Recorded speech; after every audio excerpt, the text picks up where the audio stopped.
여러분들이 걷고 있는 주식의 길을 환하게 밝혀드리겠습니다. 종목 길잡이 시간의 문현진 멘토입니다.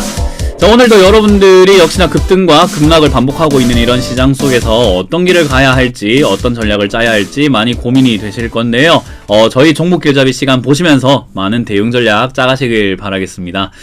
일단 오늘도 여러분들이 저를 만날 수 있는 시간 먼저 좀 알고 가는 게 좋지 않을까 싶은데요.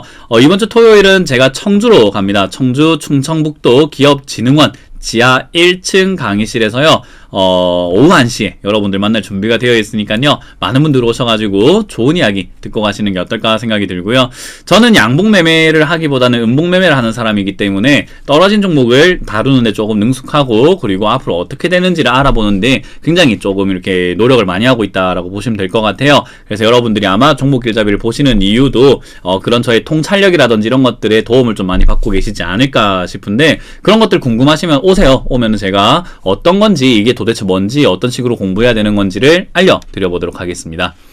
자, 일단 오늘도 많은 종목들이 급등락을 많이 했는데요. 상한가의 종목을 보니까는 4개 들어가 있네요. ESA 그리고 테라센까지 해서 4개가 이렇게 쭉 들어가 있는데, 사실 별다른 이슈가 있어가지고 들어간 것 같지는 않고요. 개별 호재들, 개별 테마들로 인해가지고 움직였기 때문에 시장을 어떻게 움직일 수 있을 만한 내용들은 아니었던 것 같습니다.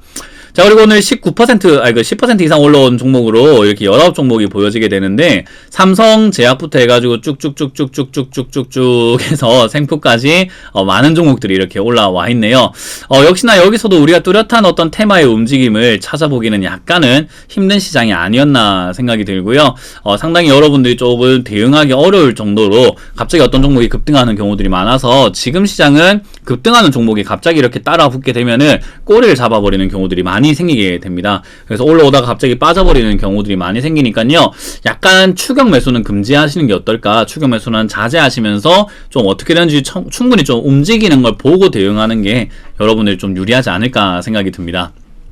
자, 그리고 오늘 10% 이하로 빠진 종목은 큐렉소라는 기업과 헬릭스미스라는 기업인데요. 큐렉소는 이제 대주주 지분이 조금 변경이 되었다라는 이슈가 있었던 것 같고요. 헬릭스미스 같은 경우는 골드만삭스에서 매도 의견을 내면서 목표가를 24만원에서 64,000원대로 이렇게 낮췄단 말이에요. 그래서 이거에 따라 가지고 주가가 급락을 했는데, 역시 여기에 대해서 말을 안 하고 넘어갈 수 없겠죠. 그래서 오늘은 헬릭스미스로 결정을 했습니다. 자, 일단 헬릭스미스 같은 경우는 밑으로 쭉 빠지고 난 다음에 제가 반등 나올 것이다 라고 했었고요. 그리고 반등이 이렇게 나와주고 밑으로 이렇게 쭉 내려가고 있는 모습이 나오고 있는데, 지금 이제 오늘 같은 경우가 이제는 골드만삭스에서 목표 주가를 낮춰 내려가면서 이런 일이 발생이 되게 됐어요. 이런 일들을 보게 되니까는 이거 어떻게 해야 되나 싶기도 하고, 들고 있는 분들 상당히 고민도 많이 되고 좀 머리가 지끈지끈하고 아프지 않을까 생각이 들어요. 그래서 이 골드만삭스에서 일단 왜 이런 이야기를 했는가 먼저 살펴볼 필요가 있을 것 같은데요. 일단 골드만삭스에서 매도 의견을 낸 이유는 역시나 엔젠시스죠. 엔젠시스가 임상 과정에서 새로운 위험 요인들도 만들어지게 된 것 같고, 부정적인 상황에 놓였다 해서 예상치 우리가 성공 확률을 60%에서 22%로 변경을 한다. 그러니까 거의 안 된다라고 보고 있는 모습인 것 같고요. 그리고 여러 가지 불확실성에 대한 내용들이 나오게 되면서 지금은 하향 조정을 좀 해야 될 것 같다. 그래서 이거는 좀 안 될 것 같다라는 이야기를 막 내놓기 시작을 했어요. 그래서 헬릭스미스 입장에서는 별도 임상을 했던 3-1 B상에서는 안정성과 유효성을 입증했다라는 데 이야기를 해가지고 주가가 급등한 경우가 있었는데, 골드만삭스 입장에서는 아니다라는 이야기를 하고 있는 것 같아요. 그러다 보니까 의견이 조금 이렇게 엇갈린 거죠. 증권사에서 봤을 때는 아니고 자기들이 봤을 때 맞다. 그러니까는 아무래도 주가가 좀 급락한 것 같은데, 이 골드만삭스가 그러면 예전에는 이야기를 안 했었는가를 보게 되면은 예전에 또 매수 의견을 냈었어요. 언제였냐면 9월 달이었고요. 7월 달에는 목표가를 30만원을 냈었다라는 거죠. 그때가 언젠가를 한번 쭉 살펴보게 되면은 지금 9월 달과 7월 달을 보게 되면은 요 자리와 요 자리가 됩니다. 저 때는 사라더니 떨어지니까 팔아래요. 이 뭐 골드만삭스 주식 잘하는 애들인가? 난 모르겠는데요. 어때요, 여러분? 자, 보세요. 7월 달과 9월 달에는 사라, 적극적으로 사라라고 이야기를 하고 매수해야 된다, 좋다 이야기를 하면서 목표 주가는 30만 8천원, 뭐 저기서는 잠재력이 있다, 그죠? 잠재력이 있다, 뭐 좋다, 보유하고 있다, 이거 뭐 엔젠시스 좋다, 너무 좋은 것 같다, 그런 이야기를 해놓고 지금 7, 그죠? 9 계속 이렇게 올리면서 목표가 올리고 매수를 해야 된다라는 이야기를 하면서 지금 리포트를 매수 이야기를 했었는데, 이제 와가지고는 떨어지고 나니까는 누구나 알아요. 지금 엔진시스가 삼상이 약간 이렇게 뭐 좋지 않다라는 이야기 나오고, 오류가 있다, 오염이 됐다라는 이야기를 하면서 이렇게 주가가 떨어지게 되고, 엔진시스에 대한 두려움과 막연함이 생긴 건 맞습니다. 그거는 이제 우리가 골드만삭스가 분석을 했다라기보다는 사실 시장에서도 다 알고 있는 내용이에요. 근데 골드만삭스가 대단한 것처럼 안 좋다라고 이야기를 하고 있네요. 증권사라면, 우리가 좀 믿어봐야 되는 증권사라면은 오히려 7, 8, 9월에는 매수를 좀 자제하라 하고, 지금에서는 자, 지금 제가 자제하라 했는데 떨어졌죠 라고 하는 게 훨씬 더 좀 더 공신력이 있을 텐데, 7, 8, 9월에는 사세요 30만원까지 갑니다 라는 이야기를 하다가 이제 와서 떨어지고 나니까는 64,000원까지 갈 것 같으니까 파세요. 좀 무책임하지 않나 생각이 좀 많이 드네요. 어처구니가 없죠. 이런 내용들은 우리가 주식시장을 보면서요 굉장히 자주 볼 수 있는 내용이에요. 왜냐하면 증권사 리포트는요 결국에는 있는 현상을 가지고 쓰기 때문에, 그리고 있는 현상에서 뭐 앞으로 어떻게 될 거다라는 이야기를 하게 되면은 사실 그 부분에 있어가지고 그 증권사가 책임져야 되는 부분들도 굉장히 많아요. 예를 든다면은 헬릭 스미스가 이렇게 되었지만 앞으로 올라갈 겁니다 라고 했는데, 만약 잘못되게 되면은 어떻게 되냐면요, 야 너가 간다고 했잖아가 되는 거예요. 그러니까 사람들이 약간 탓할 거리가 생긴다라는 거죠. 그 말은 증권사 입장에서는 안전하게 가기 위해서 누가 봐도 안 좋기 때문에 안 좋다라고 이야기를 하는 게 훨씬 더 맞다라고 보는 거예요. 그렇기 때문에 저런 일이 발생이 되는 거고요. 그러면 저렇게 안 좋다고 하고 골드만삭스에서 안 좋다고 하면은 오늘 저만한 가까지 왜 안 갔냐 이 말이에요. 그런 현상에 여러분들이 관심을 좀 가져야 되지 않을까 싶습니다.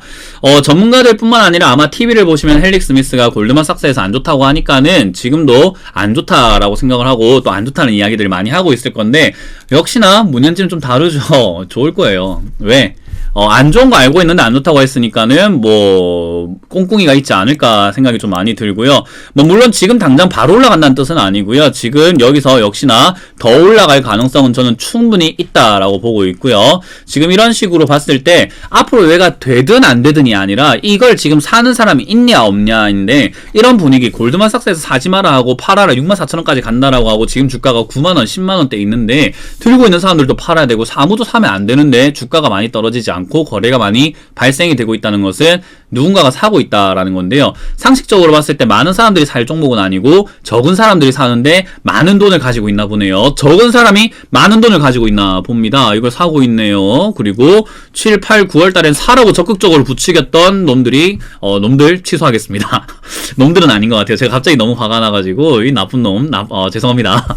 아니 나쁜 이런 사람들, 7, 8, 9월에는 사라고 30만원까지 간다고 부추겼던 사람들이 주가 떨어지니까 64,000원까지 간다고 팔아라. 이건 좀 뭔가 냄새가 나지 않습니까? 이거는 좀 수상하다 라고 생각을 해볼 수밖에 없는 분위기인 것 같습니다. 그래서 일단 지금 당장에는 아마 이런 뉴스가 나오고 이런 언론에서 증권가에 이런 이야기 나왔기 때문에 당장에는 공포를 좀 가지고 있는 개인 투자자들이 좀 많을 것 같고, 뭐 기관 투자자들도 사실은 좀 믿을 만하진 못하다고 생각을 해요. 증권가에 계시는 분들께 죄송한 말씀이시지만은 그들도 앞으로 어떻게 되겠다라는 생각을 하는 것보다는 그냥 골드만삭스처럼 저명한 기관에서 발표를 했기 때문에 거길 따라가는 게 맞다라고 보기 때문에 아마 자금 운용 면에서 매도를 좀 많이 할 것 같다 생각이 듭니다. 그렇기 때문에 주가는 조금 밀릴 가능성이 조금 있다. 아직까지는 추가 하락의 가능성은 여지가 조금 남아있다라고 생각을 하고요. 그러면서 기관은 또 샀네, 사모펀드에서는. 자, 어찌됐든 그런 여건들을 생각을 해볼 때 저는 추가 하락 역시나 8만원 정도까지나 75,000원까지 정도는 밀릴 수 있다라고 보지만요, 다시 반등하고 올라갈 수 있다 생각을 하기 때문에 손절을 고민하셨던 분들은 저는 이왕이면 손절 안 하시는 게 어떨까 생각을 하고요. 오히려 지금 매수가가 너무 높았던 분들은 조금 비중을 약간은 늘리시는 약간 공격적인 방법을 선택하시는 것이 어떨까. 저는 워렌 버핏의 말을 좀 존중하는 말이 하나가 있어요. 워렌 버핏이라는 투자자를 뭐 그렇게까지 뭐 좋다라고 저는 뭐 평가는 하지 않아요. 개인들에게 어울리지 않는 투자법을 가지고 계시기 때문인데, 그래도 저는 하나만큼은 맹신하고 있는 게 있어요. 공포를 사라 라는 이야기를 하고 그 이야기를 말씀을 하시는 것을 저도 그렇게 이야기를 하고 있기 때문에 그런 부분에 있어가지고는 공포를 사야 되는 시기가 지금이 아닐까라는 생각을 해봅니다. 전 그래서 지금 이 종목은 아무래도 9만원 이하 또는 8만원에 가깝게 조금 이렇게 내려오게 된다면은 역시 추가 매수 가능하다라는 생각이 들고요. 추가 매수하고 나면은 역시나 뭐 엔젠시스가 어쨌든 뭐든 간에 뭐 어떤 이슈가 뭐가 나오든 간에 다시 저는 단기 반등으로 14만원대나 13만원대까지는 충분히 치고 갈 수 있다라고 보여집니다. 물론 시장을 거스르는 매매 방법이기 때문에 많은 용기와 많은 책임을 좀 감수해야 되는 부분들이 있어요. 그래서 여러분들이 맹신하시면서 저를 따라오기보다는 여러분들도 충분히 판단을 해보시고 여러분들이 뭔가 확신이 서거나 여러분들이 결정이 그렇게 된다면은 추가 매수하시는 게 좋겠다 생각이 들고요. 물론 위험한 방법이고 제가 여러분들과 의견 소통을 하면서 제가 이끌어다 드릴 수 있는 방법이 별로 없기 때문에 스스로 하셔야 된단 말이에요. 그래서 추가 매수를 하고 난 다음에 감당이 안 될 것 같으면 웬만하면 하지 않는 것이 좋다. 하지 않아도 반등 나올 때 손실을 줄여서 나올 수 있는 구간은 충분히 주어지기 때문에 그렇게 접근하시는 게 어떨까 싶고요. 단기적으로 바로 반등 나올 것 같은 분위기는 아니잖아요. 그렇기 때문에 잠깐은 밀릴 수 있다라는 걸 생각을 해본다면은 사자마자 빠질 수 있다. 그 말은 여러분들이 신규로 매수 들어가는 것도 어떻게 보면은 위험을 감수하고 들어가야 되는 매매이기 때문에요. 조금 신중하게 매매에 임하시는 게 어떨까 생각이 듭니다. 그래서 저는 지금 헬릭 스미스라는 기업도 그렇고요. 골드만삭스가 하고 있는 내용들 다른 건 몰라도 7, 8, 9월에 너희 사라고 하면 안 됐어. 라는 이야기를 하고 싶어요. 7, 8, 9월엔 사라고 30만원대 사라고 부추기더니 이제 와서 떨어져가지고 이러면은 너희들 신뢰도 많이 떨어지는 거 아니니? 라는 이야기를 한번 이렇게 좀 해보고 싶네요. 그래서 우리가 너무 기관이라고 해서 믿어 의심치 않아야 되는 부분은 아닌 것 같아요. 너무 그런 것들을 너무 이렇게 신뢰하는 것보다는요, 그런 내용들을 가지고 우리가 투자를 하는데 지표로서 사용을 해야지, 골드만삭스가 팔아래 나도 팔아야 되겠어 라고 생각하면은 세상에 아무도 살 사람이 없는데, 그러면은 주가가 맨날 떨어져야죠. 근데 지금 그렇게까지 떨어지지 않았다라는 거 수상하지 않습니까? 또로로롱. 그죠? 문현진의 엑스파일 같네요, 완전히. 이렇게 여러분들 생각을 하시면 될 것 같고요. 어쨌든 지금 이 자리는 굉장히 의미심장하고 의심이 좀 많이 될 만한 내용들이 많기 때문에 저는 적극적으로 잘만 대응하면은 역시 손실을 줄여서 나올 수 있다라는 관점으로 보시는 게 좋을 것 같고요. 이렇게 구설수가 많은 종목은 오래 들고 가는 거는 바람직하지 않아요. 그래서 올라올 때는 잘 정리하시는 것이 맞다라는 거. 결국 또 올라오고 나니까 나 이런 쓸데없는 이야기로 또 떨어뜨리고 있잖아요. 그렇기 때문에 여러분들이 이렇게 이런 종목들을 대응할 때는 올라올 때 더 올라갈 거야 라는 기대감 하는 것보다는 감사합니다 하고 좀 나가야지, 또는 저가에 매수 잘 하셨다면은 수익 좀 챙기고 나가야지 라는 관점으로 보는 게 좋겠다라는 것을 기억하시면 되겠습니다. 자, 아무쪼록 이렇게 모든 증권사에서 하는 말들이 다 틀린 건 아닌데 그래도 우리가 조금 곱씹어 생각해야 될 부분들은 생각을 해봐야 되지 않을까. 그게 우리 개인 투자자들의 몫이에요. 결국에 선택과 책임에 선택에 대한 모든 책임은 투자자에게 있다라고 하듯이 저렇게 이야기하는 것을 보고 우리가 무조건 맹신하고 따라갈 필요는 없다라는 것을 항상 기억을 하시기를 바라겠습니다. 자, 아무쪼록 이런 뉴스들이 이렇게 오고 가고 있고 시장은 굉장히 급등락 많이 하고 있는 상황이어가지고요. 여러분들 많이 정신 차리시고 매매에 임하시는 게 좋을 것 같고요. 뉴스를 해석하는 능력, 그것이 바로 음봉매매, 제가 하고 있는 음봉매매의 힘입니다. 솔직히 양봉매매는 눈에 보이는 것만 가지고 매매를 하기 때문에 분석력이 조금 약한데 저는 역시나 떨어진 종목을 많이 매매하다 보니까 앞으로 어떻게 되는지를 알아볼 필요가 있거든요. 그래서 저는 분석력에 굉장히 좀 자신이 있다라고 생각이 드는데요. 여러분들이 그런 부분들 궁금하고 많이 이렇게 좀 한번 배워보고 싶다, 좀 알아보고 싶다 하신다면은 강연회를 오셔도 좋고요. sctv.co.kr 들어오셔도 괜찮으니까요. 오셔서 많은 조언 그리고 많은 도움 받아가실 수 있는 기회 만들어 보시길 바라겠습니다. 자, 이렇게 오늘 종목 길잡이 맞춰보도록 하고요. 헬릭 스미스 지금 우여곡절이 많은 기업이기 때문에요. 여러분들 대응 잘 하셔야 된다는 거 꼭 기억하시길 바라면서 이런 모든 일련의 과정들을 잘 한번 살펴보고 대응하자라는 거 꼭 기억하시면 좋겠습니다. 저는 어찌됐던 전략으로는 역시나 8만원대에 가깝게 여러분들이 내려오게 되면 이거 추가 매수 조금 해서 매수가를 좀 낮춰놓는 것이 유리할 것 같다 생각이 들고요. 물론 단기적으로 빠질 수 있는 방법이기 때문에 여러분들이 조금 시간적 여유가 있거나 그리고 헬릭 스미스를 제대로 어루만져서 손실 줄이고 싶다 하신다면은 그렇게 하시길 바라겠고, 너무 무섭다라고 하신다면은 추가 매수 없이 일단 반등이 좀 나와줄 때 12만원에서 13만원 사이쯤까지만이라도 올라와주면은 손실이 좀 나더라도 정리하시고 조금 더 내 마음이 안정을 찾을 수 있는 종목으로 가는 게 옳다라는 것을 말씀드리고 싶네요. 어찌됐든 이런 이슈에 흔들리지 말기를 바라면서 오늘도 종목 길잡이 맞춰보겠습니다. 도움이 되셨다면은 좋아요와 구독 꼭 눌러주시길 바라면서 마무리 지어보도록 할게요. 지금까지 문현진 멘토의 종목 길잡이 시간이었습니다. 감사합니다.